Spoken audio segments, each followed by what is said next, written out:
Welcome to Putback on SNY.TV. I'm Ian Begley, SNY's NBA insider, and we're here to cover all things Knicks and the NBA with you over the next half hour or so. Got two great guests with me today. First, have CP The Fanchise, Knicks Fan TV. You probably know him well. Does a great job with a bunch of Knicks fans talking about the game every night and throughout the week. Got Brendan Brown, longtime NBA coach, scout, also a TV analyst, knows the game like the back of his hand. So we're going to really break things down all over the Knicks roster over the next 30 minutes. But before we get into it, be sure to leave any questions you might have in the replies wherever you're watching, because we'll get to those questions later in the show. Right now, we're going to get started with the baseline. Knicks coming off of a tough home loss to the Cleveland Cavaliers, up 13 late in the third quarter, and that lead just shriveled away with Darius Garland going off, Knicks offense bogging down. But let's start with Karl-Anthony Towns, guys. Karl Towns, 8 field goal attempts against Cleveland. Brendan, to you first, what did you make of Towns last night, his shots, where they came from, how he looked in the offense? Well, I think when you're looking at Towns so far in the 3 games, he's taking less than 10 shots a game. And he didn't play a ton in that opening night game at Boston. But that being said, you look at what happened last night, where Bridges got a lot more looks, Hart got some more looks. This is going to be a little bit of an interesting scenario for the starting group. For Jalen Brunson, you got to kind of figure he's looking for Towns first, but Bridges, Anunoby, and Hart will also all want to get shots. And you look at a game like Friday night against Indiana, you know, the starting lineup was fantastic. 4 guys got tons of shots, but usually in the NBA, it's only 3 guys who can get a lot of attempts on any given night. CP, alarming to you to see 8 attempts from Karl Towns against Cleveland? No, not in the third game of the season. This is going to take some time for this Knicks team to figure each other out, gain some chemistry, get healthy as well. Just as Brendan said, this is new territory for the Knicks. I mean, Karl-Anthony Towns came from Minnesota, where it was between him and Anthony Edwards who got the bulk of the offensive load. But on any given night with the Knicks, it can go from Brunson to Towns to Bridges, or maybe even OG Anunoby. But one thing's for sure is that when you look at Jalen Brunson's passes last night, and shout out to Alan Hahn for this, 6 of his 54 passes went to Karl-Anthony Towns. That's way too little. We need to see more of a 2-man game between those 2 guys. And what Towns is bringing as a potential 3-point shooter, we have to understand that he needs to be set up more often than not. You're going from Julius Randle, who at his assisted rate was in the 50s to maybe high 60s, to Karl-Anthony Towns, who's in the high 60s to high 70s. So he needs to be set up more. You need to see a bit more cohesiveness with Jalen Brunson and Karl-Anthony Towns, and that's for Tom Thibodeau to figure out. Hey, you know what? You got a story on SNY.TV if you want to check it out. You got Jalen Brunson's reaction to Towns' shots, and he said, I thought the right things. He said, it's on me, it's on us to make sure that everybody eats. So he said the right thing there, and I agree with you guys. It's early on. These guys are working out the kinks, getting used to playing with one another. But a big part of this season, Brendan, will be that Towns-Brunson pick and roll. What have you seen from it so far, and what are defenses doing against it that's worked and maybe hasn't worked? Well, I think defensively, the Knicks have already seen a couple of different things against that. Now, what have they seen the most that's worked against them the most? Is probably the switching that Cleveland did a lot of last night. You saw that in the Boston game on opening night, where they generally switch in a lot of different ways. So what does that make it all come down to? What happened in the game last night? Well, Jared Allen ended up on Brunson quite a bit. And he would play back off him, and Jalen would pick a side, left or right, to try to attack him. And I think that Jalen got some decent shots in the paint. But in general terms, he was really having to work hard on trying to, negotiate a 7-foot guy. The other part to that we've seen in the first 3 games is that when Towns draws a switch, what exactly is he doing? Because he's one of the only Knick players right now not to be shooting very well from 2-point range. And that's the back end of what you're getting. If a guard switches onto a pick and pop with Towns, and then Towns is forced to come inside 15 feet and operate in that area, is he getting quality shots? Is he getting himself fouled? Is he getting himself to the foul line? Is he drawing other defense to get an assist? And so I think the Brunson part of this very much will work out. But in the Towns part of it, can he be more efficient taking advantage of the switch? Yeah, it's something definitely to keep an eye on early on this season. You know, you look at Towns, you look at Brunson, such big pieces of this thing to start out. But I also want to talk about OG Anunoby, Mikal Bridges, and specifically CP. Offensively, what have you seen from those two so far? Met your standards, left something to be desired? What are you seeing? Yeah, well, starting with Mikal Bridges, you have to love his aggressiveness, rebounding from that first half in Boston. You know, from the second half in Boston straight through, offensively, he's been there for the Knicks and shooting the ball very efficiently. He seems to like that baseline fadeaway jumper. So let's see if the Knicks continue to run some more plays for him there. Defensively, he's been very good and playing at a high level for the Knicks. OG Anunoby as well. You know, last night, Cleveland really tried at times to run him off of the three-point line. And so you're seeing OG Anunoby get into his mid-range bag. He had a nice play where they had Darius Garland switched on to him. He caught it in the post, spun in between Garland and Dean Wade and got in there for a layup. And so it was kind of unfortunate that in the fourth quarter, the offense kind of boggled down and neither one of those guys was able to really get going in the second half. And I thought that's part of where the Knicks got into a little bit of trouble. A lot of talk after the game, CP and Brendan, about the three-point shooting. Knicks made it a point of emphasis to get these shots up night in and night out. Hasn't really happened yet. They are, I think, maybe bottom third, definitely bottom half in three-point attempts per 100 possessions. So early, though, through three games.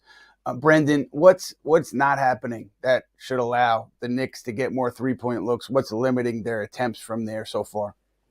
Well, I think if you look at where they were on night one and then move forward from there, it's a situation you're not going to get up necessarily a ton of three-point looks against Boston, and then against Indiana, you absolutely are not, because you can score via the two and getting to the foul line against Indiana. So that's a little bit of the math that's involved here. We've only played 3 games.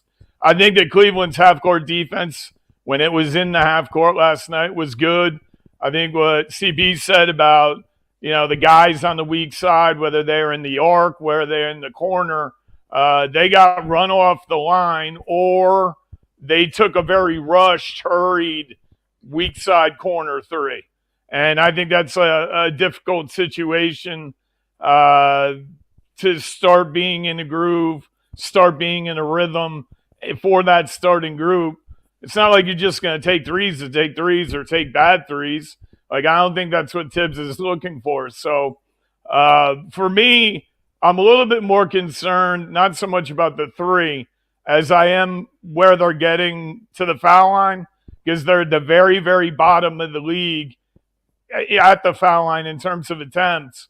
And when you have Brunson, you have Towns, and right now Hart's getting 5 free throw attempts a game, that should be a category, A, that will help your offense, B, will help set up your defense when you're coming back the other way. Because the Knicks are still having some problems with this first group when they get run back on. You saw it in the Boston game, the Indiana game, and in a key part of the Cleveland game last night.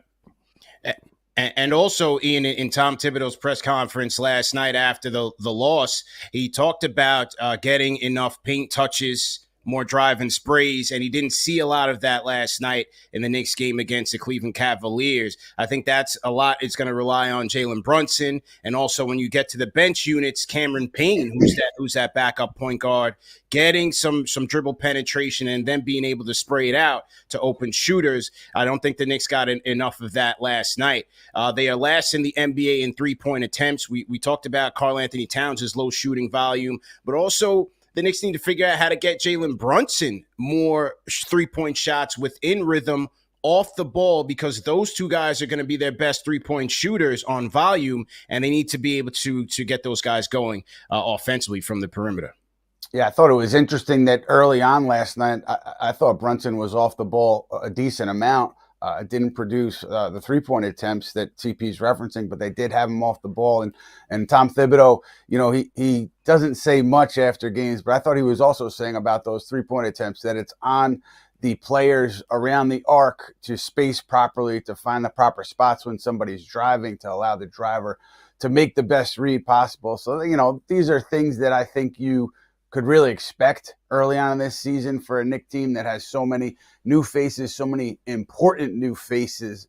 So I think it's silly to kind of overanalyze what we're seeing here, but you certainly, I think, in a perfect world, want to see those three-point attempts increase. And we talked about Josh Hart, guys. So let's segue a little bit quickly to the injuries here that the Knicks are dealing with. Josh Hart, it seemed like he took a really, really hard shot to the calf there, to the shin, pardon me. It was like a high velocity impact collision with Karis LeVert. He was hurt, and he's tough. So when he comes out of the game, you know that it's significant. I would assume that he doesn't practice today. I don't know if he'll be in Miami to play on Wednesday, or he'll be sidelined. But if he's sidelined, this is a test for the Knicks' depth early on. You're down a starter. I would assume Deuce McBride slides in there, and then kind of what do you do off the bench? So the heart injury, it could be costly. And again, we don't know if he's going to play Wednesday or not, but it seemed like a pretty significant shot there. And when you look at also Jalen Brunson, he was fine after the game. He landed a little funny on one of his drives, but he said afterward that he was okay. So that's good injury news. But Hart, obviously he's not going to get up a ton of threes, but I think he's been pretty effective in his role in this starting five more often than not so far. Brendan, what have you observed about Hart in this new role for him? I got to go back to the last question. And we're asking about how the Knicks are going to do this and do that and do this and do that. How about we give a little bit of credit to Cleveland's defense and the fact that they shut them down time after time after time in the fourth quarter, and there weren't a lot of good shots to be had for.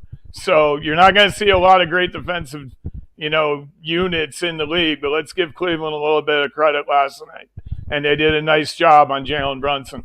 As for tomorrow night with Hart, I don't think in game 4 you can ask someone, hey, let's stick it out, let's play it out.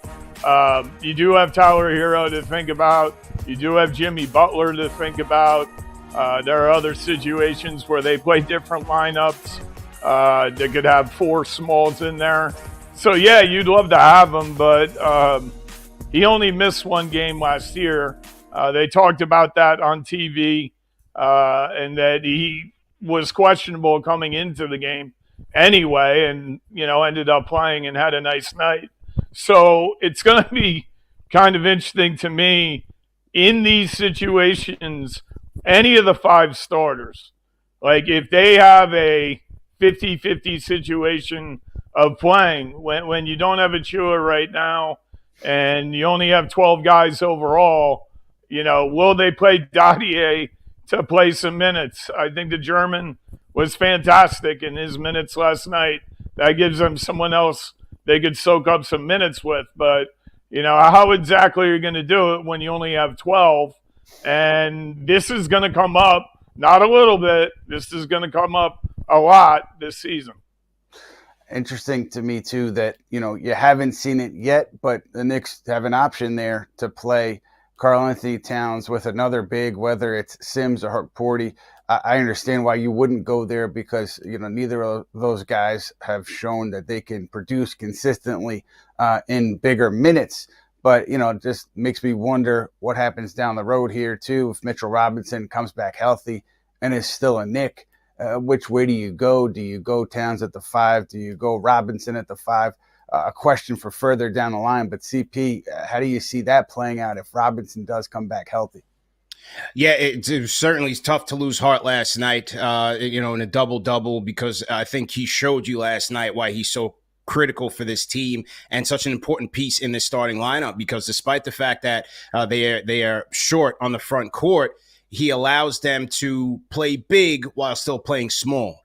Just his ability to get after it on the boards. They had 11 offensive rebounds in the first half last night, and then he goes down in crunch time, and Cleveland was kind of able to take over in the paint. And so his loss will certainly be felt by this Knicks team. But going forward, Mitchell Robinson, when I'm watching Huck Porty's minutes last night and very impressed with the way he's going, I'm thinking about, man, if they have Mitchell Robinson, they'll be even better with his ability to potentially come off the bench and help the Knicks defensively and get after it on the offensive boards, or in a potential Twin Towers setting with Karl-Anthony Towns playing the 4, Mitchell Robinson at the 5. You look at it last night, maybe a Mitchell Robinson playing the 5 there helps the Knicks kind of tango with Jared Allen and Evan Mobley, because that's been the Knicks' calling card in terms of their success against this Cavaliers team in the past, is their ability to get after it on the boards, control the glass, be physical with Allen and Mobley. But last night, it was the Cleveland bigs that really took over in the second half of that game. So I think as soon as Knicks can come back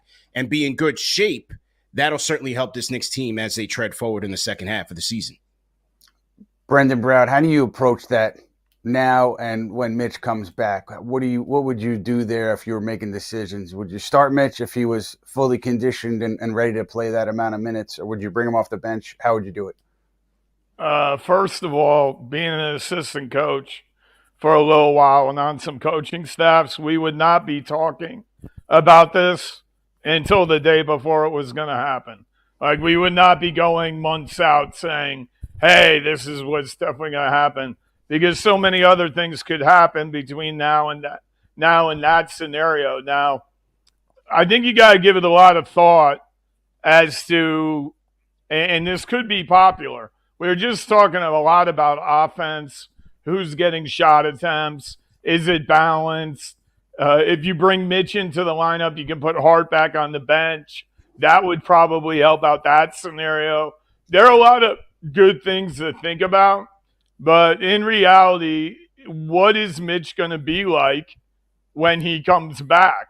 Let's go back to last year.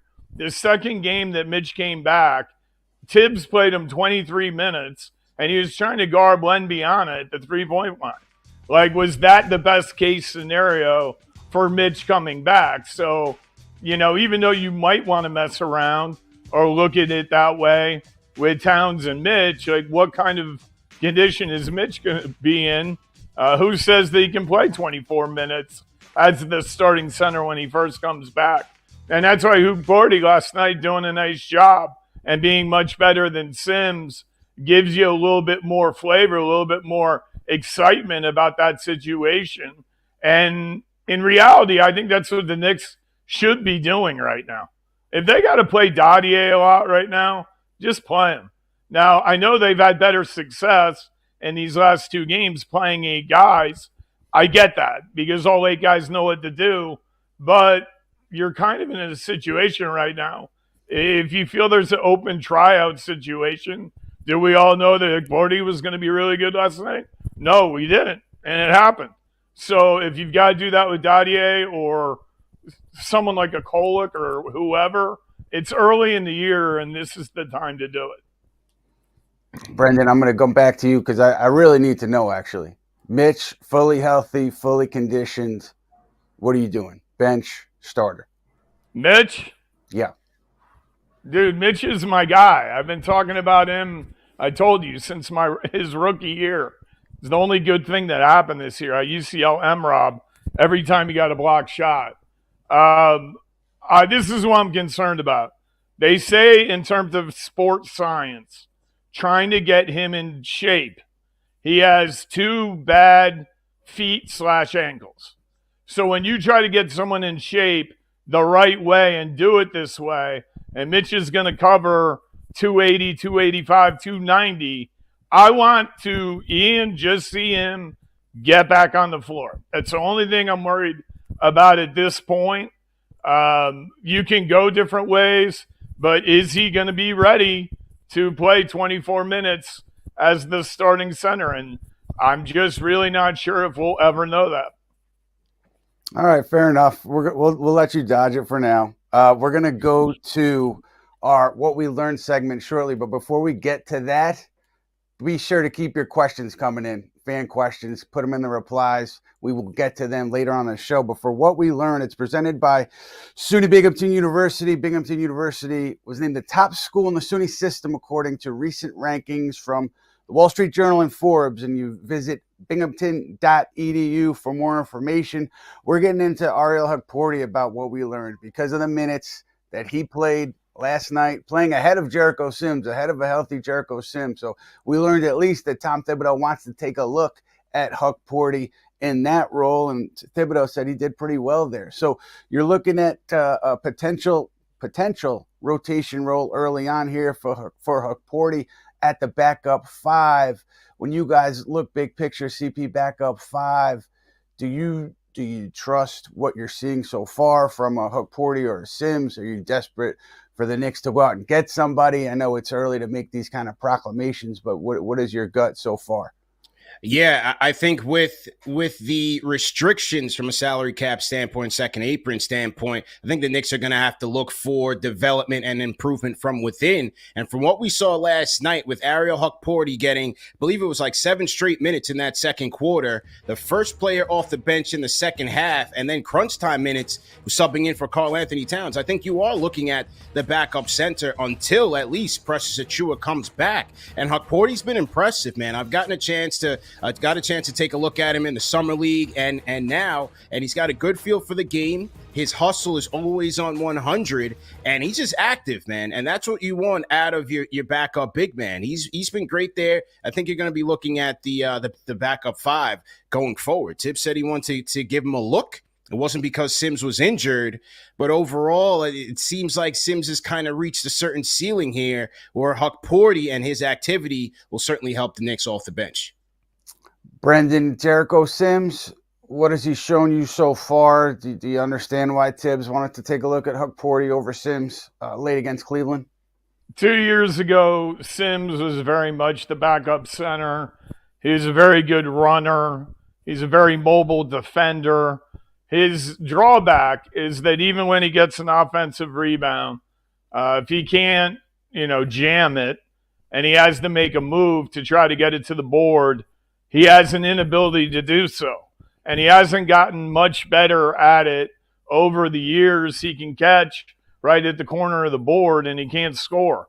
He gets a good offensive rebounding opportunity. He could just do one dribble and lay it in the basket, and he turns around, he passes out the three.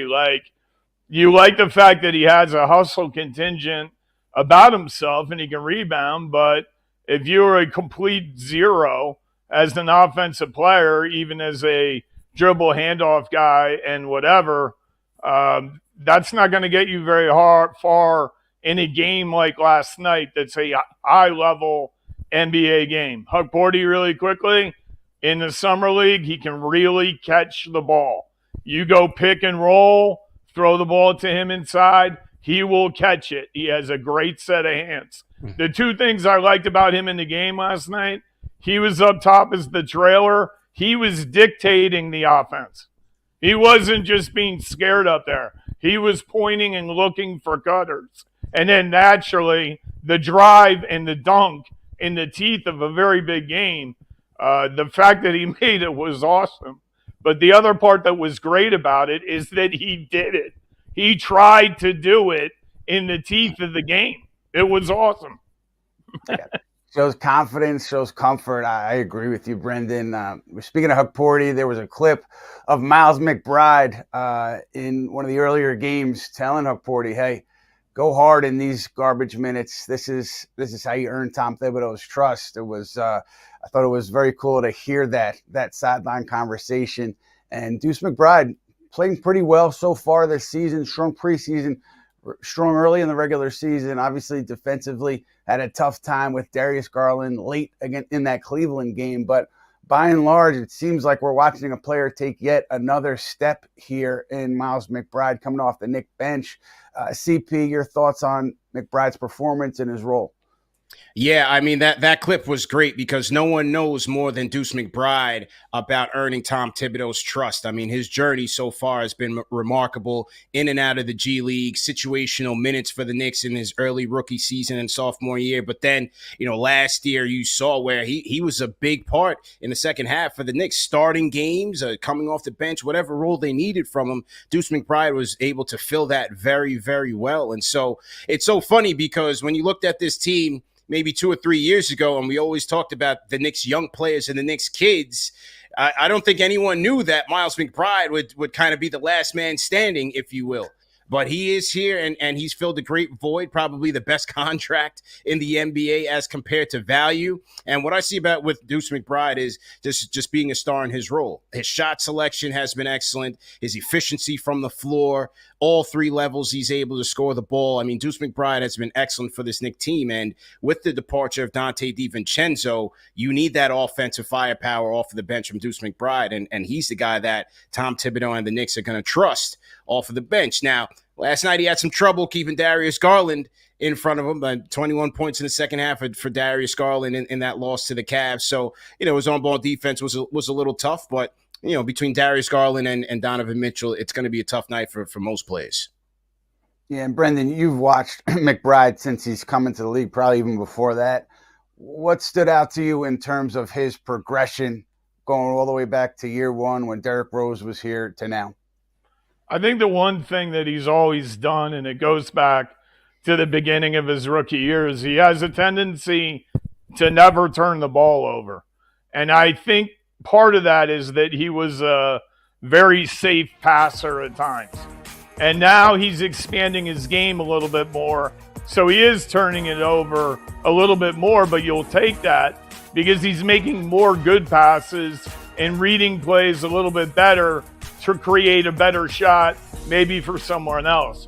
Right now, he's off to a great start shooting the ball 3 games. Okay, it's 3 games, but obviously in Boston, he had a good night. And I think what it comes down to is this. Knicks fans get all whacked out about McBride. I mean, he is a good player. Like CP said, you got Payne, you got him, and then when Achua comes back, if 2 or 3 of those guys can be solid on any given night offensively, then the Knicks can be in good shape with the 5 guys that are in this starting lineup. Where it all comes down to is, can McBride guard first unit players? If you're worried about beating Boston and Philadelphia, can he guard Holiday? Can he guard Derek White? Can he guard Maxey? Can he guard any of those people? And the answer pretty much is no, he cannot. But the reality of it is Tom used them last night for a specific situation and was willing to give him a shot last night. Unfortunately, it didn't work out. But then maybe the next time you play Cleveland, it does work out because you have a little bit better familiarity. And that's the edge of where we are with McBride. We know he's going to score some points off the bench, but can he enter your best lineups out on the floor and have a good matchup? Yeah, it's an open question, and it's certainly something that I'm sure we're going to be keeping an eye on all year. And so far, he's looked pretty strong to me offensively. But we talk about the roster, we talk about the rotation. One thing to note here on potential roster moves is Landry Shamet, right? I think that the rehab so far has gone well. We noted early on that there was optimism that he could avoid surgery. That optimism is still there. And the Knicks drafting Shamet and Matt Ryan in the G League draft, the Westchester Knicks, that is. And that was for Shamet's purposes to get him rehabbing with the team, to allow the team to monitor his rehab. So, yeah, I would still expect when he's ready to go, or maybe shortly before he's ready to go, the Knicks signing him to a standard NBA contract. We talked about Ariel Hukporti a lot today, and I do think that still most likely that he gets converted from his current 2-way contract to a standard deal too. And that would get the Knicks up to 14 players on the roster, and that would get them to a place where they are satisfying NBA roster rules. But Shamet, I don't think he'd be like ready to come back by November 5th, and that's the date where the Knicks have to get up to 14 in order to be in compliance with the NBA roster rules. So I think there on November 5th, I think you're looking at Huckporty and maybe somebody else, maybe Matt Ryan, because Matt Ryan is a guy the Knicks are really high on, drafting him again in that G League draft. Tom Thibodeau said Monday night that he loves him as a shooter, and they need that. So I would think Matt Ryan will get a look on the roster, and then, you'll save a spot for Landry Shamet once he's healthy. And Ryan ultimately could be a two-way guy if he's not brought in on that traditional contract initially. So just some roster moves to keep an eye on in the next few days and weeks here. And I do think in a general sense, this team, this is not the final product of this group that's going to go out and try to compete for a title this season and in years moving forward. I think this roster will change a bit at some point throughout the season, whether it's weeks before the trade deadline or at the trade deadline. But keep an eye on Shamet, Ryan, and Huckporty in the near future. Now we're going to get to final thoughts, guys. I want to hear from you about the Eastern Conference. Brendan Brown, what are your thoughts early on? Knicks saw a tough Cleveland team at home Monday night. Who else is out there for the Knicks who's lurking for this Knicks team? Who's going to be competing with this Knicks team at the East? And not necessarily Philly or Boston, because we know about those two, but other teams that you're interested in. I'm only going to bring up one team in the East. And I heard someone say this like a week ago, and I'm like, get out of here. What are you talking about? And they said Orlando potentially could play Boston in the conference finals.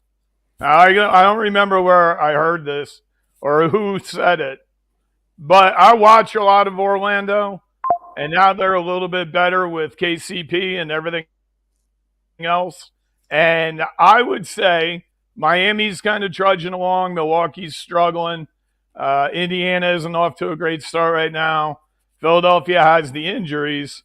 You might want to start looking at Orlando because they have a very good 10 guys, and they have a little bit more depth past 10, 11 and 12 to fill in. And, when Banchero goes for 50 last night, and they're a little bit better and a little bit tougher than they were last year, I'd keep my eyes on them quite a bit. Very good defensively, too, that Orlando team. Certainly going to keep an eye on things down in Florida. Brendan Brown, thank you for that. It's a great point. CPU, what are you looking at? Who are you looking at in terms of teams that could sneak up on the Knicks, could be right there with the Knicks as we go through this season? Yeah, I agree with Brendan. Certainly Orlando, you look at Paolo Banchero, 31 first half points last night in their win over the Pacers. And as we talked about three-point shooting, a big theme on today's show, Orlando, even though it's 4 games, they've moved up to the top 5 in terms of three-point attempts and three-point makes. Last year, they were a bottom dweller in that category. And so it seems like Jamal Mosley wants these guys to let it fly a little bit. And then you're seeing more maturation from Paolo Banchero. But I'm going to take a look at the team that the Knicks lost to last night, 110-104 to the Cleveland Cavaliers. This is a team that has their core back in their backcourt with Mobley and with Darius Garland and Donovan Mitchell. Their front court, there's a lot of expectations for Evan Mobley. He's played well last night. Jared Allen also playing well there. Their expectation that Kenny Atkinson offensively can unlock these guys and get both Garland and Mitchell going simultaneously for this team. I think this team is going to be another tough out in the East. The last 2 regular seasons, they've been a top team in terms of wins. So let's see if Kenny Atkinson can help these guys bring it all together, because if he can, this will be a dangerous team in the East. CP, I'm with you on Cleveland. Just quickly there, we were talking to Kenny Atkinson before the game in New York on Monday, and he was talking about how he's such a different coach now than he was in Brooklyn. And he said that was because of his time as an assistant in Golden State with Steve Kerr, with the Clippers, with Ty Lue, and just picking things up from both of those guys, whether it was parts of Golden State's offense or how Ty Lue tries to hunt matchups on the offensive end. And he said he really learned a lot from those two. He's a different coach coming into Cleveland, so I think he's going to be a big boost for that Cavs team as well. That's it for this segment with my friend Brendan Brown and my friend CP The Fanchise. Guys, thank you very much for your time. We really appreciate it. We'll definitely see you soon. We're going to move on now to Matt Spenley, my buddy who's with me for the Talkback, where we get into your questions that you have for us, and we're excited to get to it. Matt, what's going on? Ian, what's up? How are you? How's everything going? I'm good, my friend. How about you? Can't complain. Basketball season's getting down, baseball season winding down, football. We didn't need to talk about football. We don't need to talk about football in this town. We've seen better days there. All right, so a couple questions off the bat, and I want to start with one because you guys were talking a little bit about, how the rules have been working, and I think I'm watching last night, and I want to know from your perspective kind of what's the biggest issue offensively in the non-Brunson Cat division, because I thought yesterday OG Anunoby, his aggression offensively, Mikal Bridges, they didn't necessarily get as many threes yesterday, but obviously some of their work inside the arc and that aggression and finding those shots in the mid-range I thought worked really well. So what have you seen from the offense, and what can we look for besides that Brunson Cat dynamic that's going to take some time to figure out? Yeah, I think you see Bridges, right? We made a lot of his shot, or people made a lot of his shot as shooting form early in the season. And then he came out on a tear going back to the second half of that Boston game.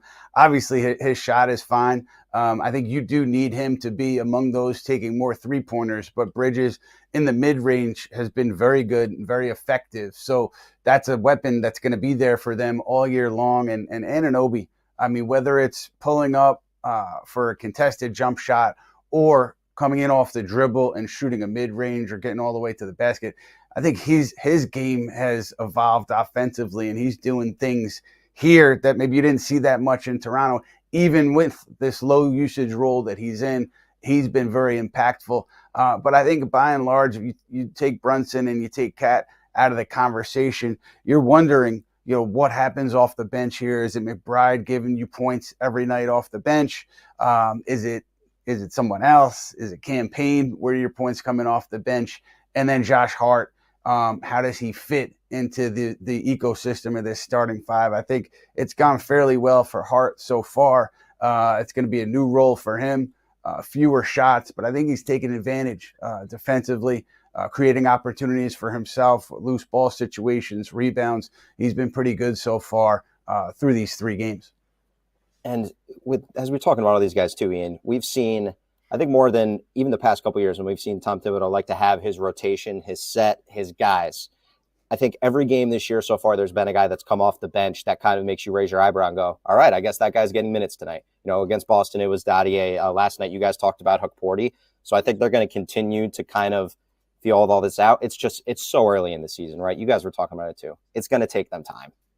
Yeah, I think it's fair to say, let's take a look December 15th or Thanksgiving and see what you've seen trend-wise at that point. I really think also, you talk about what moves may be coming. Mitchell Robinson, what are they going to do there? I think a lot of it depends on how this group looks end of November, early December. What's working? What isn't working?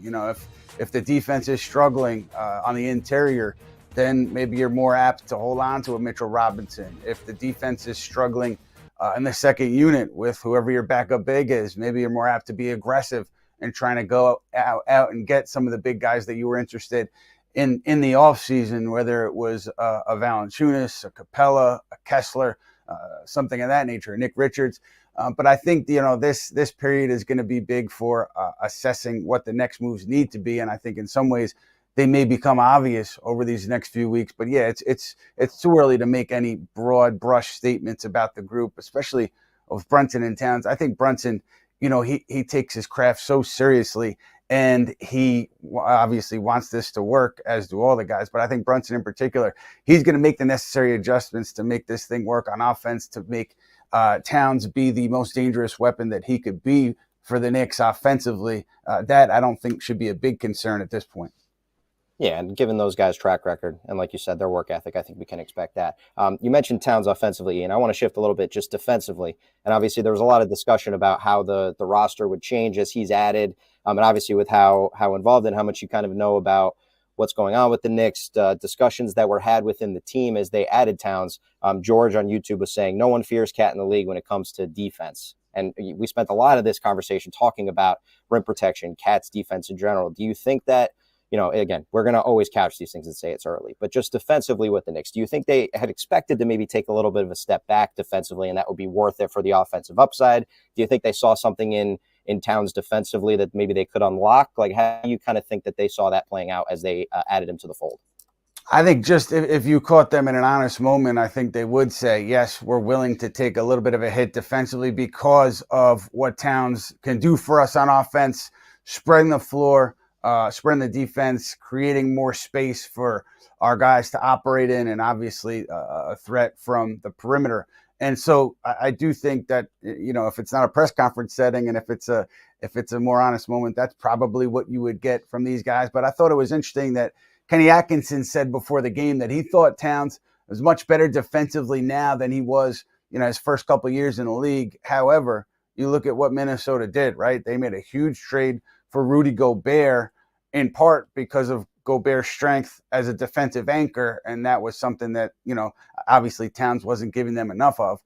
What you think, though, is functionally with this defense, with Anunoby, with Bridges, with Hart, with McBride, how do you mix and match and to really get stops where it counts, right? I was talking to somebody who was around this team a lot a couple weeks ago about this. He said, listen, offensively, I think the Knicks will be fine. Defensively, yeah, maybe they'll take a hit, but there's enough there for them to get stops late in close games when you really need them to win ball games. And that didn't happen, right? Monday against Cleveland, the Knicks really kind of, I don't want to say they let the rope go, but they struggled defensively in the fourth quarter.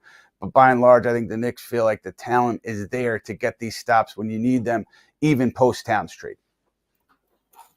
And I think as 3 games into the season, as they start to figure things out, I was laughing. I saw our graphic from last year that was kind of our Knicks hype graphic for the season. And on there you had Quentin Grimes, RJ Barrett, Julius Randle. You look at how much has changed over the course of a year, not only with the roster, but just how they're going to learn to play with each other.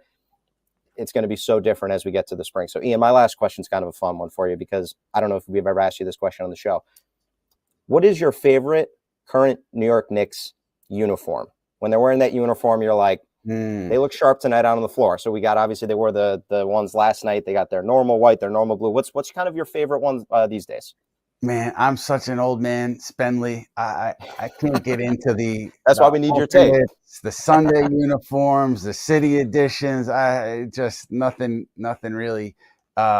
Nothing hits me like the old Knick uniforms. I'm talking about the mid '90s, those early '90s uniforms. So I like the simplicity, and so I do like that basic blue. I just wish the NBA would go back to the traditional white and non-white jerseys, white home, colored on the colored jersey on the road.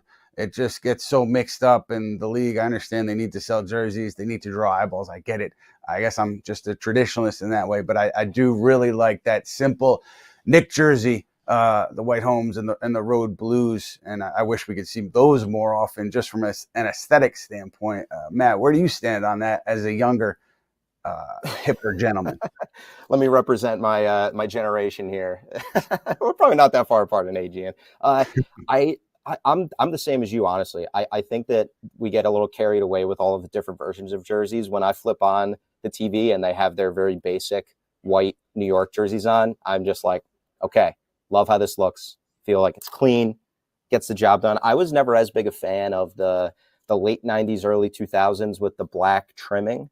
But the more and more that they've kind of added it back as they've worked it into some of the city edition and the alternates, I get it. I get the nostalgia of it, and I agree with you. So that's my 2 cents, and that's what I got for you today, on Talkback. That's why we're here, right, to break down the fashion in the league. But Matt, thank you for your help here with the questions, and thanks to everybody for tuning in. That'll do it for us, this edition of the Putback. We'll be back with you guys soon next month, so please keep the questions coming. We'll also have some mailbags coming soon, so we'll be taking questions there as well.